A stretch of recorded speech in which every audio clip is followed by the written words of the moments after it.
এরা তো মানুষ নয়, এরা হয় না। কেন তোমরা প্রতিবাদ করো না? 5 বৎসরের শিশু যেন এদের কাছে ছাড় পায় না। এরা তো হয় না, এরা তো হয় না। এদের মনের ভিতর দয়া মায়া কখনো কাজ করে না।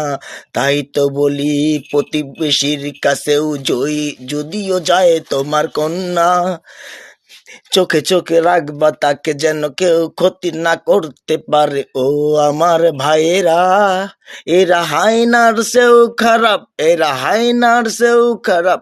নিষ্পাপ শিশুরা কি করেছিল অপরাধ?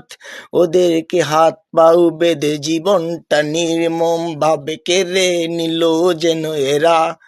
আমি এই হায়নাদেরকে বলতে চাই, তোরা শুনে রাখ, তোদের ঘরেও কি নাই সন্তান? তাদের সাথেও যদি করে কেউ, তখন লাগবে তোর কেমন? বুক চিরা যদি দেখাইতাম তোরে, বুঝতে পারতি ও হায়না। বাঘ তো কখনো সামনে থেকে খাবার ছেড়ে দেয়, তোরা হায়নার সেও খারাপ হয় না। তাই তো তোদের বিচার করবে আমার আল্লাহ, ছাড়বে না তো কখনো, মনে রাখিস। ছাড় দেয় সে, ছেড়ে দেয় না কখনো, এটাও তুই জেনে রাখিস। তোরা হায় না, তোরা হায় না।